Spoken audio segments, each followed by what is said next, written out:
we had a meeting with the Inspector General of Police yesterday. I took the leadership of the Nigerian community in Goa here, and he received us very graciously, and we discussed very candidly about those challenges, and it is the result of that discussion that I am briefing Nigerians about right now.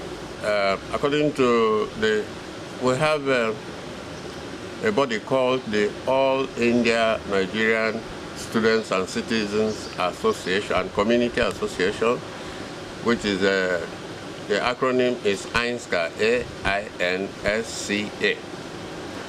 They have an elected executive with a constitution, which a copy of which is domiciled with us at the Nigeria High Commission. So we went with their president and with their secretary to the meeting yesterday.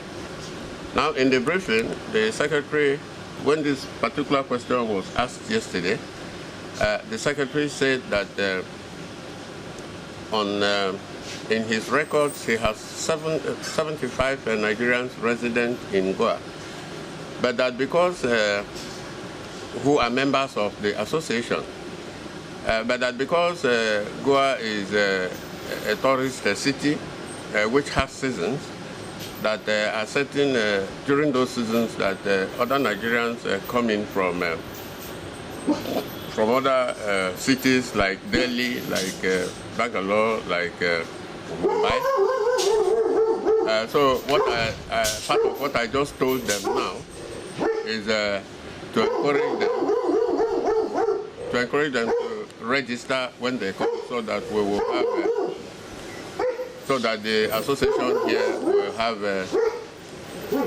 have a comprehensive number.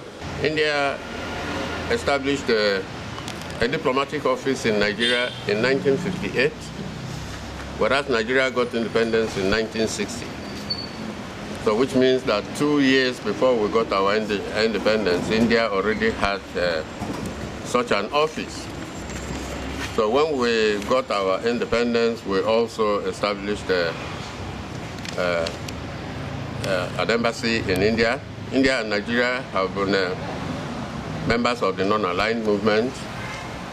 India was a prominent supporter of Nigeria's stand against the anti-apartheid struggle. Throughout their membership of the United Nations, Nigeria and India has never stood on different sides of any international question. They are both active in promoting world peace, like in peacekeeping organizations, providing peacekeeping forces.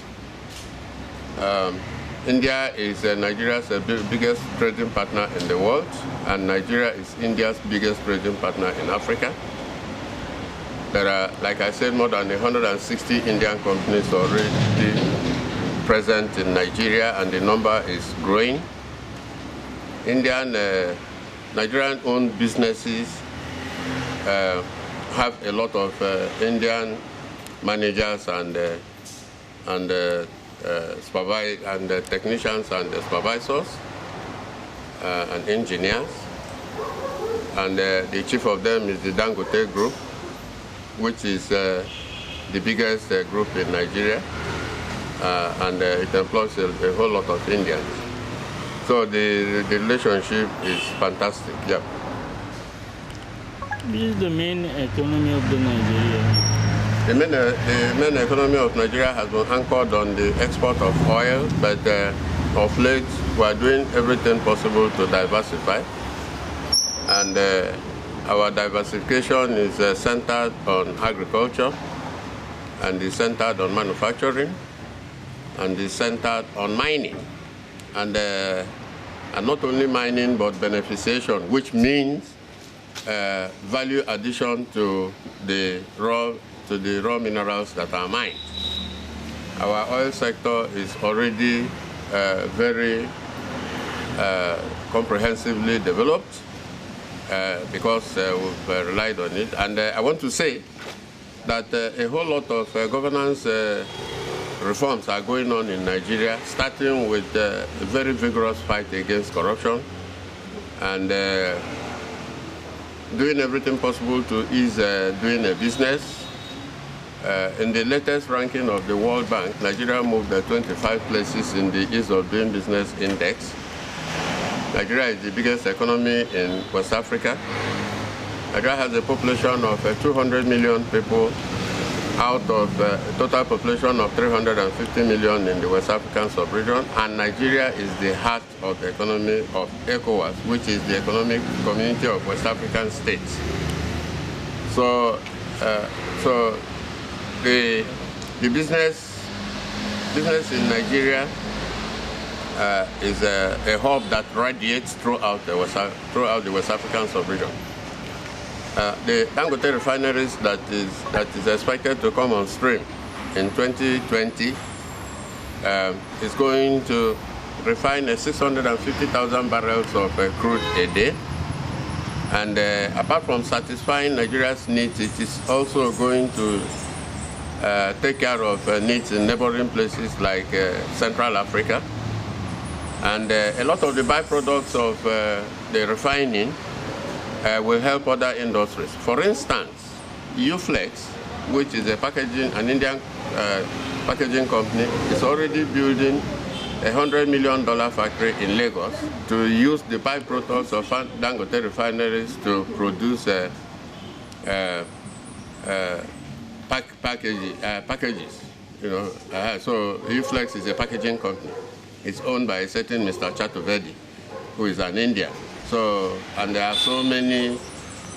There are big companies like Olam, which is also Indian-owned, and they are into agro-processing in India, that's in Nigeria.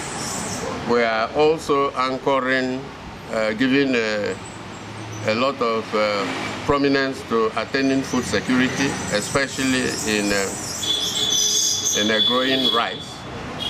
And last week in my office, there were a Nigerian team that came, and what they came to do was to inspect mills, rice mills, 10 rice mills that are going to Nigeria to be installed to increase our capacity to produce rice. We have decided that we will stop importing rice from outside because we have the arable land, we have the climate to produce rice, so there is no reason why we should depend on others to feed ourselves. Yeah.